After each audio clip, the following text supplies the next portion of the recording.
तो आज हम क्या बीएससी फर्स्ट सेमेस्टर जूलॉजी के पेपर की बात करने वाले हैं।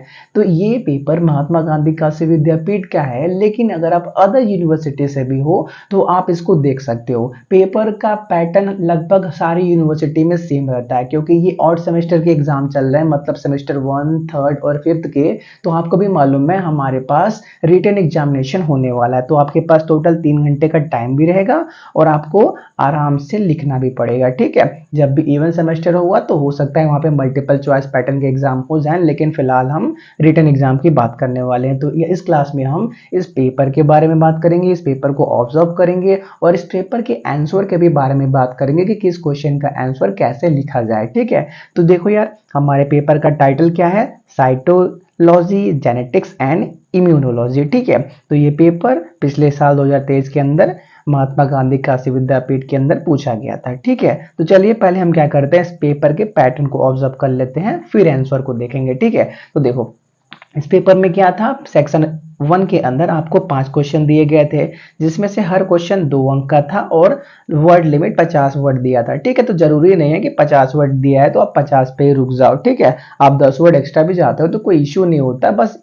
ऐसा रहना चाहिए कि हाँ जो भी आप लिख रहे हो वो अच्छे से एग्जामिनर को समझ में आना चाहिए कि आपने अच्छे पॉइंट्स ही लिखे हुए हैं। ठीक है, तो देखो यार, क्वेश्चन नंबर 1 के अंदर 5 यही क्वेश्चन थे। आपको पहला क्वेश्चन क्या, सेल एडेंशन मॉलिक्यूलर क्या है ये बताना था, फिर क्या पेरोक्सियोम क्या है, क्रोमेटिन ऑर्गेनाइजेशन क्या है, फिर क्या जैक स्टेट पैथवे क्या होता है, टेस्ट क्रॉस विथ एग्जांपल, ये क्वेश्चन बताने थे। ठीक है, आगे बढ़ते हैं। तो आगे बढ़ते हैं सेक्शन बी की तरफ। इसके अंदर टोटल 8 क्वेश्चन पूछे गए थे, लेकिन आपको सॉल्व 5 ही करने थे। ठीक है, और हर क्वेश्चन 5 मार्क्स के थे और इस पे वर्ड लिमिट 100 रखी गई थी। ठीक है, तो देखो यार, सेकंड क्वेश्चन में आपको 8 में से 5 ही करने थे, तो हम 8 की पहले कोई बात कर लेते हैं। तो पहले क्या पूछा था उन्होंने, write the short note on microtubular और माइक्रोफिलामेंट्स। ठीक है, फिर क्या, chemical composition of lipid part of cell membrane के बारे में बात करनी थी। फिर क्या, अगर आप कंटिन्यू करते हो 1, 2, 3 को, तो आपको टाइप ऑफ डीएनए और आरएनए के बारे में लिखना था। फिर क्या, क्वेश्चन नंबर 4 था सिंगल ट्रांसडक्शन के बारे में बात करना था। Question number 5 environmental sex determination के बारे में बात करनी थी। 7 क्या था, how does genomic imprinting occurs.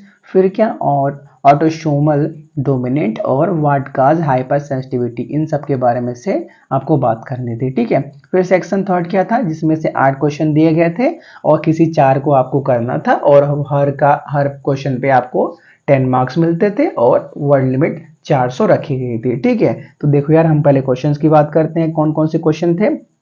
Third question क्या था, पहला describe the structure and function of plasma membrane. फिर क्या मिलता है आपको, describe the chemical structure and base composition of DNA and RNA. फिर क्या, what is difference between meiosis and mitosis division. ठीक है, फिर क्या आपको मिलता, describe the complete and incomplete dominance with example. फिर क्या मिलता आपको, मल्टीपल एलीज क्या होता है। फिर क्या, इसी के अंदर दूसरा पार्ट। ठीक है, अगर आप क्वेश्चन नंबर ई को करते थे तो उसके अंदर आपको दोनों पार्ट करने पड़ते। ठीक है, पहला मल्टीपल एलीज और फिर क्या, साइटोप्लाज्मिक इनहेरिटेंस। ठीक है, फिर क्या था, explain the pedigree with example of autosomal inheritance. ठीक है, फिर क्या, HCLA describe the HLA complex organization. ठीक है, लास्ट क्या था, describe the chromosomal structure and numerical abbreviation with example. ठीक है, तो देखो ये हो गया इस पेपर के बारे में।